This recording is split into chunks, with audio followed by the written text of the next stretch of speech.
Okay. What about slides that are like is there a process for that? Yes, you want a link. Maybe I should try.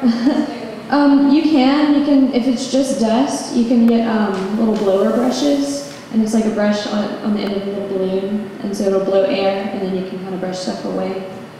You want to be careful because there's an emulsion side and a regular side, and the emulsion side is like where the actual chemicals are that have been affected, so it's a little bit more delicate, and you want to be super careful around that side. You can get film cleaning solution as well, and a little bit on there, put a little bit on a cloth and wipe it off, and wipe it dry. We worked on a book project several years ago with some slides that had been mildewed, and we cleaned them off as best we could. We used a little puffer brush that didn't get much off of it, if anything. So then we went to condensed canned air, which you have to be very careful because it gets real cold real fast, and then that creates condensation on the slide, which isn't good for it either. So you have to do that very carefully. And then we scanned it just to get anything that was surface off that we could remove. And then we ended up going to Photoshop and having to do some back-end kind of photo restoration to it. So, but if you do have slides, and they exist out there, it would be in your best interest to get a hold of them, find out what condition they're in, and then perhaps scan them. Oh, there's a professional service for everything. We're not in the business of preserving your family's history unless we get to keep a copy of it. But we'll certainly help you out, and if you have anything that you come across that you're not quite sure to do with, certainly bring it in, and we'll help you go through the process of figuring it out. Okay, so I have a slide here, and I have the whole palette up. And it's just a simple process. It's a lot of eyeballing, and I had the benefit of working with Philip Gould on his slides for a book project, and that taught me a lot about what you want to look for when you make adjustments. And it's always important to understand that what you see on the screen is not necessarily what will reproduce on paper. What you see on the computer screen will not look the same as it will in print, because what you see on your screen is what is produced by a certain calibration for your monitor.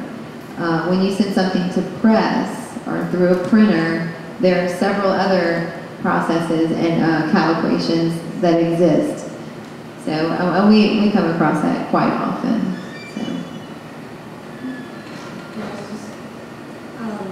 A little bit about film. Again, we don't have any film preservation equipment as of right now in the archives, but we're getting some. But things you want to be aware of with that is if you have 8mm or 60mm, see that the tape has not shrunk, because a lot of times if you run it through the projector, the sprocket holes won't match up, and then it'll break off. So you probably want to take that to a lab if you suspect it. Also, if you open it up and there's a musty or not necessarily musty, but a vinegary smell, that's a sign of vinegar syndrome, and you would want to take it to a lab to make sure that you're not damaging it any further. Okay. All right, I've tweaked this a little bit, but I'm going to go ahead and scan it just to give you an idea. With slides, what happens is it scans it at the actual dimensions of the slide, but at a very high resolution.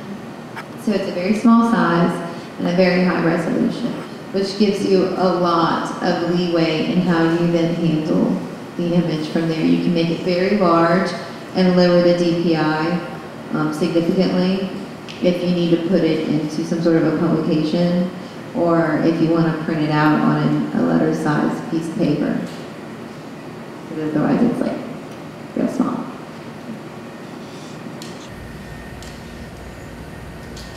And slide scanners go a little slower because of the DPI as well. And for duplication, say you want to take some of these pictures that you found and then hand over copies to other family members, you can take them to any lab, from Walgreens to the Camera Center to wherever, and you want that to be at least 300 dpi for it to reboot as well.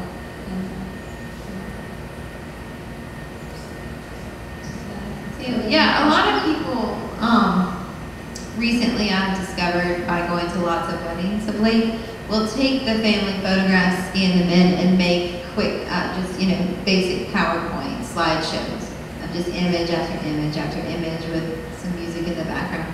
And that's a wonderful first step to preserving your family's history. If nothing else, as long as you're getting those photographs into a digital format and you're sharing them with the family. And a lot of times family members will come up and ask for copies of that. And you can easily burn those slideshows to CD. You can even put them out on the internet through various hosting sites and things like that. But a lot of times after you've collected all of this material, you're not quite sure what to do with it, you create this huge project for yourself, and the end never seems to come, particularly if you have a large family and they all find out that you're doing this and they just keep bringing you stuff and bringing you stuff.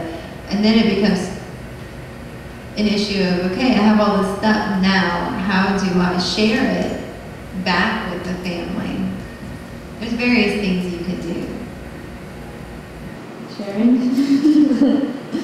Yes, there are. You can turn it into a small book. It's very easy to publish things. You can even do it in Microsoft Word. It's very easy to insert images in Word. If you do use Word, I encourage you to take your images and save a copy at a lower resolution.